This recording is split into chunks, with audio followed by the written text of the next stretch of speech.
because it's in those first 5 books of the Old Testament, Genesis, Exodus, Leviticus, Numbers, Deuteronomy, that mathematicians and statisticians were able to load them into the computer back in the 90s and run search algorithms called ELS, electronic skip sequences, right, or letter sequences. And what they found when they do that mathematically is beyond random, beyond chance. Statistically, what they're finding is meaningful information encoded in number underlying the letters of only these first 5 books. They tried it with other books and it doesn't work. So there's something very special about those first 5 books, a deeper meaning below the letters that we read on the page. Every ancient alphabet, bar none, has always had a number that represents the letter. The science of that's called gematria, and it's not numerology. Numerology is a loose subset that doesn't follow the rules. In the 2nd century, there was a book, the 32 Rabbinical Rules were laid out in the 2nd century, determining how gematria can be used as a science. And I've spent a lot of time with this. I've got the software, run the algorithms, and you can't fake this stuff. I mean, everything that has happened in the past is encoded into that document. They did the original. Are you familiar with this? Have you had guests talk about this? Okay, so roughly, vaguely. Everything from all the great wars are in there. The countries that entered the wars, the years they entered, who their leaders were, the year the war was over, what year the leaders. I mean, the assassination of Kennedy, election of Trump. I mean, everything is encoded, and the text says that it will be everything that was, is, or will be, is until the end of time. Not the end of the world, but the end of time is encoded into that text. The end of time. Into these texts. Into the first 5 books. Genesis, Exodus, Leviticus, Numbers, Deuteronomy. When do you think they were written? Well, this is why the scrolls are so important. Because they were the oldest records that had not been edited that were ever discovered of these books. Okay, representations of all the Old Testament, not complete, but representations of all of them, and you can see where the discrepancies are. What is the I know we've talked about this a million times, but I can't remember, what is the consensus among scholars of when the Dead Sea Scrolls were originally composed? I don't know if they Can you find that, Steve? If they have a consensus. The scrolls, or what is the narrative? The scrolls pushed the dates back by 1,000 years. Okay, so they say they were written between the 3rd and the 1st. Okay, right. So during or after, they're Hellenistic. At the very earliest, they were Hellenistic. So 300 BC, roughly. So there's a whole lot we can say about all of that, but I think what's important from all that, and it's another perspective. Right. You know, it's another perspective. Why? How could all that information be encoded? And to understand that, I was a senior computer systems designer, and even that, I had not been taught about what it appears is happening in here. This is what's called a dynamic array. So we're used to talking about an array of information, linear information. This is a multidimensional. In the computer, you can do it multidimensional. But the thing about this array is every time an event occurs, the entire array rearranges itself to accommodate that event and create a new possible outcome. It's almost as if, in lay terms, it's almost as if we were given, we believe, except that we live in a quantum world, quantum possibilities, many potentials, and that we make the choices that become our reality. It's almost as if we were given a map of potentials, outcomes. So you query, say something like 2024 election Trump. So that's a query. And you put that in, and it will come back, and the array will show you like Trump's name, and it'll show you the 2024 election, and it'll show you assassination attempt, assassination attempt. It'll show you the possibilities around that particular query. Doesn't predict what will happen. Right. It indicates consequences and outcomes. It's almost as if we were given a map of quantum possibilities so that we can query. But I want to just share the really good news that I've seen from this. During the Cold War, I queried, and I was studying this during the Cold War, right at the end of the Cold War. Cold War was over 89 and 90, and it was in the early 90s. It was the first time that Michael Drosnin wrote the book called The Bible Code. It was the first time with the Hebrew mathematicians. And if you query atomic holocaust, that only comes up twice in the code, and the years for both of those we've already passed. So it suggests that we are not, I'm not going to say you won't see a limited exchange. I think you may see a tactical nuke on the battlefield somewhere.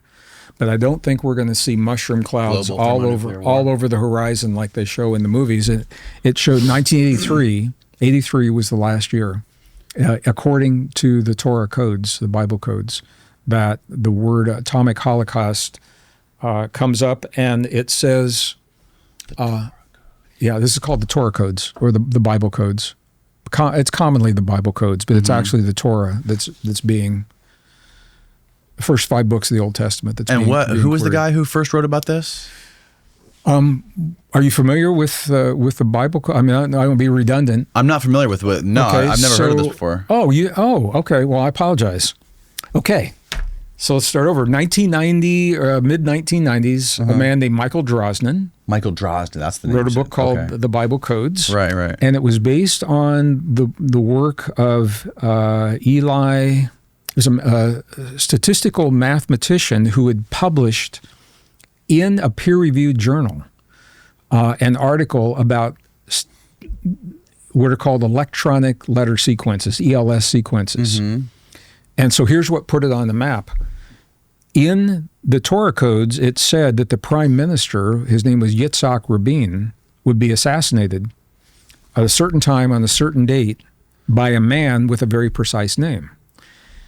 They took this information to Yitzhak Rabin and said, look, if you do this speech on this day, 3,000-year-old book says you're gonna be killed. So maybe you want to rethink. And he said, no, if it's in the Torah, it must be true.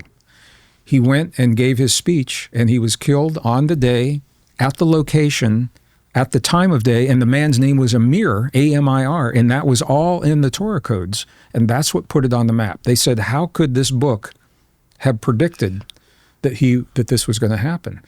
So then the statisticians, they said, well, what if he hadn't? What if he had postponed? So they ran the query, that he talked on another day. And the Torah codes came back, and it said assassination delayed, indicating it still would have happened, but it would have happened at maybe another time. Okay, can you explain to me again how exactly they run these codes? I'm sorry, I apologize, because when you said you'd heard of it, I assumed that you would already. I'm familiar with how numbers are associated with the language. Oh man, let's do this. Let's do this. This is so cool. I wasn't familiar with how they decipher. Are they using a computer to put this in? Let's do this. This is so cool. Okay. This goes back about 400 years. Rabbis have always said that there are hidden codes in the Torah. Mm-hmm. They didn't have computers. They tried to figure it out by hand, and it's said by candlelight and lantern lights, and it said that they went crazy trying to do this. So when computers came into vogue in the 90s, those same rabbis said, well, let's do this on a computer. So the idea, this is gematria. Every letter of every ancient alphabet has always had a mysterious number associated with it. We don't know where they came from. They never change, always consistent. If you the study of Kabbalah, people know this. They often use the numbers and letters interchangeably in Kabbalah or Kabbalah. So they took the Torah and converted the letters into their equivalent numeric representations and loaded that into the computers as an array. Okay. All right. And then you can tell the computers, beginning with a certain letter, You can do what's called a skip code. You can say, if a skip code is 10, you start with a letter, and then you go 10, and then 10 letters down, and then that's the next code, and then 10 letters down, and that's the next. And what you find is an entire word. So, for example, in the book of Genesis, the first T that you find, and I believe it's a skip code of 10, is O, skip code of 10 R, skip code of 10 H, and it actually says Torah. And they said, okay, well, what else is in there? So that's what makes you crazy doing it by hand. So what they did was a computer, and you can determine what it can be a skip code of 50 or a skip code. Actually, the Torah may be a skip code of 50. I may have just done that wrong. I didn't know we were going to talk about this, and I haven't done it for a while. You can determine the skip code, and what it will do, it will search horizontally, it'll search vertically, and it'll search at a diagonal. Okay. There you go, right? I was just you're reading my mind. So you can see how these skip codes work. Okay. The key is it has to be entered in Hebrew. You have to enter the query in Hebrew. And wow. Where the information, so like, for example, the Twin Towers was in there. And it said that the planes would hit the Twin Towers. Everything. And how did they find that? They did this after the fact, obviously, right? It doesn't predict. It shows relationships once you put them in there. So Harold Gans was a CIA analyst who wanted to debunk this. So he said, let me do my... Harold Gans. Gans. He said, let me do my experiment. And there was a very famous experiment that he did where they entered the name of, I believe it was 32 rabbis. And they said, let's see if these 32 rabbis are in there. Well, not only were they in there, their birth dates were in there, the date of their death was in there, the location where they lived in the world, their city was in there. It exceeded what the analysts thought. He was going to debunk it. Now he's one of the strongest supporters of what was happening. So it's controversial. A lot of people don't believe it. It's a mystery. How could these things happen? Well, this opens the door to another conversation that we can't have today. But the conversation is if we are living in a simulation. I think you've probably had guests on that have talked about virtual realities and us living in the simulation. Have you had a guest talk about that? If we are living in a virtual simulation, it makes sense that we would have a map of all the potentials within our simulation until the end of the cycle. And that's what is believed that the Torah codes were given to the people of the earth 3,000 years ago as a map of potentials. When we make a choice, these are what you can expect as the outcome until the end, not the end of the world, but the end of time. The end of time is the end of the cycle. And then we begin a new cycle.